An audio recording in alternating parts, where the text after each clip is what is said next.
Okay, आज का जो हमारा विषय है वो है हमारा फाइबर का। क्योंकि हम एक्सरसाइज करते हैं तो एक्सरसाइज का रोल 20% होता है, उसके बाद जो डाइट का रोल होता है वो हमारा 80% का होता है। 80% डाइट के अंदर हमें क्या क्या लेना है, क्या नहीं लेना है, उन चीजों का हमें ध्यान में रखना है। तो 80% डाइट के अंदर सबसे पहले मैं आज आपको बताने वाला हूँ फाइबर के बारे में। फाइबर क्या होता है, हमारे क्या काम करता है, किन चीजों से हमें किन चीजों में कितना फाइबर मिलता है। फाइबर हमारा जो होता है अनाज, फल, सब्जी, पत्तेदार सब्जी, रोटी, फलियों से हमें फाइबर मिलता है। और उनको जो हिस्सा बिना पचे हमारा निकलता है, अवशोषित हुए अंत से बाहर निकलता है, उसको जो भोजन के अंदर कुछ तत्व होते हैं जो हमारा शरीर उसको अवशेष कर लेता है, उसे हम फाइबर कहते हैं। फाइबर का काम होता है हमारे शरीर के अंदर अंतों की सफाई करना। हमारे शरीर के अंदर बाहर से हम साबुन से सफाई कर लेते हैं, जिसे दांतों की ब्रश से सफाई कर लेते हैं, हर हिस्से की सफाई कर लेते हैं। लेकिन क्या आपने कभी सोचा है हमारे जो शरीर के अंदर आंतें कितनी लंबी होती है, उनके अंदर हम सफाई कैसे करें। आंतों के अंदर एक छोटी छोटी विल्ली होती है, जिसके अंदर जो भी हम कुछ खाते रहते हैं, जो भी हम कुछ खाते हैं उनसे हमें वो न्यूट्रिशन को अवशोष करती रहती है Willey. Protein, vitamin, fibre, calcium सारा का सारा वो अवशोष करती है और हमारे पूरे शरीर के अंदर सप्लाई करती है। जब हमारा जब उन विल्ली के ऊपर जब हम कभी कुछ खा लिया, कभी कुछ खा लिया, ऐसी ऐसी चीजें खा लेते हैं, तली गली चीजें खाते हैं, उनकी वजह से उसके ऊपर चिकनाई जमा हो जाती है। कुछ ऐसी चीजें अवशेष, गंदे अवशेष जमा हो जाते हैं, जिसकी वजह से वो विल्ली पूरी क्लीन नहीं हो पाती है और हमारा शरीर प्रॉपर न्यूट्रिशन का अवशोष नहीं कर पाता है, जिसकी वजह से हमें प्रॉब्लम आनी स्टार्ट हो जाती है। प्रॉब्लम क्या आती है, हमारी कब्ज रहनी स्टार्ट हो जाती है। सबसे बड़ी प्रॉब्लम यही होती है कि हमारी कब्ज रहनी स्टार्ट हो जाती है। कब्ज रहने से क्या होगा,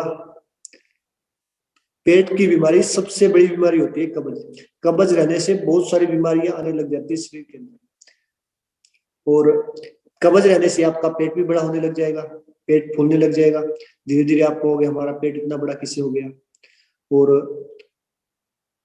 फाइबर की कमी से हमारा जो शरीर है पूरा प्रॉपर सही तरीके से जो हमारी पेट की चीजें वो काम नहीं कर पाएंगी और प्रॉब्लम्स आनी स्टार्ट हो जाएगी। कुछ चीजें होती है जो फाइबर, जिन चीजों से हमें ज्यादा फाइबर मिलता है। कुछ चीजों के बारे में बताऊंगा, कुछ चीजों के बारे में यह भी बताऊंगा कि इन चीजों से कितना फाइबर मिलता है। जैसे हम गेहूं खाते हैं, जितना हम बारीक आटा पीसेंगे उससे फाइबर हमें कम मिलेगी।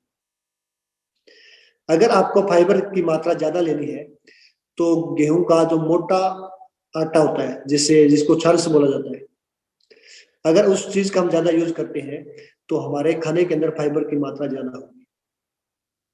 इस चीज का हम ध्यान नहीं देते, हम क्या करते हैं, उन चीजों को यूज भी नहीं करते ना। तो उस चीज को भी यूज करना चाहिए। उसके अलावा हमारे पास सलाद्स होती है, फ्रूट्स होते हैं, उनके अंदर भरपूर मात्रा में फाइबर पाया जाता है। लेकिन सारे लोग वो चीजें नहीं खा पाते हैं। खाने से पहले अगर आप 1 प्लेट 2 प्लेट खीरा की खाते हो, गाजर मूली खाते हो, तो उनसे भी हमें फाइबर मिलता है, जिसकी वजह से हमारा जो जो भी खाना खाते हैं उसका फायदा डबल मिलने वाला होता है। फाइबर के अंदर अगर हम फाइबर खा रहे हैं, फाइबर क्या काम करता है, हमारे पेट को जल्दी भर देता है। पेट जल्दी भरेगा, जिसकी हम खाना इसलिए खाते हैं ना कि पेट जल्दी हमारा भर जाए। फाइबर से हमारा पेट जल्दी भरेगा तो हमें रोटी खाने की कम जरूरत पड़ेगी, फाइबर की कमी पूरी हो जाती है। और एक्स्ट्रा जो हम चपाती खाते हैं उनकी भी जरूरत कम पड़ेगी, जिसकी वजह से हमें जल्दी सी नॉर्मल सी प्रॉब्लम आनी नहीं होगी। तो कुछ चीजों के अंदर फाइबर पाया जाता है, जैसे मैं बात करता हूँ केले के अंदर। केले के अंदर भी फाइबर पाया जाता है। तो केले के अंदर फाइबर पाया जाता है, ये हमारा होता है 2.7 ग्राम एक केले के अंदर लगभग। कोई केला छोटा बड़ा भी हो सकता है, नॉर्मली ही बता रहा हूँ आपको। और उसके बाद आपका आता है सेब। सेब के अंदर 3.7 ग्राम फाइबर होता है नॉर्मल सेब के अंदर, छोटा बड़ा भी हो सकता है। उसके बाद आती है हमारी गाजर के अंदर लगभग 2 ग्राम फाइबर पाया जाता है। उसके बाद हमारे पास खीरा आता है, खीरे के अंदर भी 0.5 ग्राम गाजर पाया जाता है, फाइबर पाया जाता है। उसके बाद टमाटर आता है, टमाटर के अंदर भी हमारे फाइबर पाया जाता है जो 1 ग्राम होता है। इसके साथ साथ हमारी जो अनाज होता है, गेहूं होता है, 1 कप अगर आप अनाज लेते हो तो उसके अंदर भी 2 ग्राम फाइबर पाया जाता है। चावल के अंदर भी 1 कप के अंदर 1 ग्राम फाइबर पाया जाता है। इसके अलावा हमारे बहुत सारे और स्रोत हैं जिनके अंदर फाइबर पाया जाता है।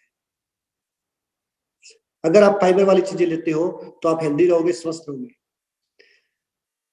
फाइबर की मात्रा कम होने से, जैसे मैंने आपको बताया था, कब्ज की शिकायत होती है और हमारे शरीर के अंदर विल्ली क्लीन नहीं हो पाती है, जिसके अंदर हम जितना भी न्यूट्रिशन लेते हैं वो प्रॉपर हमारे शरीर उसको ऑब्जर्व नहीं कर पाता है। तो इस चीज का हमेशा से ध्यान रखना है कि जब भी आप खाना खाएं, आपके खाने के अंदर फाइबर भरपूर मात्रा में होना चाहिए। अगर आपके खाने के अंदर भरपूर मात्रा में फाइबर है तो आपको बहुत सारे फायदे मिलने वाले हैं। फाइबर की कमी से मैंने आपको बताया कि ये दिक्कतें होने वाली है, तो फाइबर को हमेशा प्रॉपर कीजिए। चलो ओके, आज का सेशन यही तक था और नेक्स्ट सेशन नेक्स्ट बार।